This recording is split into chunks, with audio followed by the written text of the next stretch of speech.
মালদ্বীপ ও কাতারের সঙ্গে বন্দি বিনিময় চুক্তি করবে বাংলাদেশ। তো এটাকে যদি আমরা ফ্রেজ আর ক্লজে ভাগ করি তাহলে দেখেন যে আমরা এভাবে বলতে পারি মালদ্বীপ ও কাতারের সঙ্গে। তাহলে এটাকে ইংলিশ যদি আমরা করি তাহলে এটা হয় হচ্ছে উইথ মালদ্বীপস অ্যান্ড কাতার। তারপর দেখেন কি বললো, বন্দি বিনিময় চুক্তি করবে। তাহলে এটাকে যদি আমরা ইংলিশ করি তাহলে হয় হচ্ছে উইল মেক অর সাইন। কি সাইন করবে?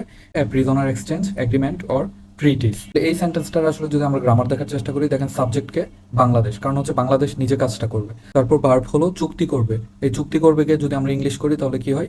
Will sign an agreement. তারপরে যদি দেখি অবজেক্ট কি, মানে কিসের চুক্তি করবে বা কি চুক্তি করবে, আমরা যদি কোশ্চেন করি তাহলে অবজেক্ট পাই বন্দি বিনিময় চুক্তি। তো এই বন্দি বিনিময় চুক্তিকে আমরা ইংলিশ করতে পারি প্রিজনার এক্সচেঞ্জ, অর এটাকে কিন্তু আমরা এক ওয়ার্ডে প্রকাশ করতে পারি এক্সট্রাডিশন।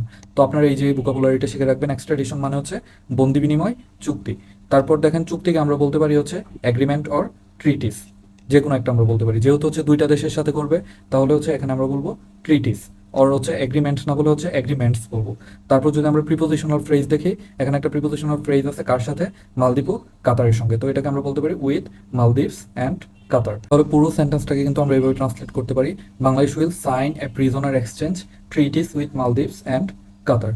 দেখেন এই সেন্টেন্সটাকে আর একটু সুন্দর করে আমরা এভাবে লিখতে পারি, বাংলাদেশ টু সাইন, মানে বাংলাদেশ সাইন করবে। টু সাইন মানে হচ্ছে এখনো করে নাই, বাংলাদেশ সাইন করতে যাচ্ছে, এটা বোঝাচ্ছে কি? এক্সট্রাডিশন ট্রিটিস মানে হচ্ছে বন্দি বিনিময় চুক্তি, কার সাথে? With Maldives and Qatar.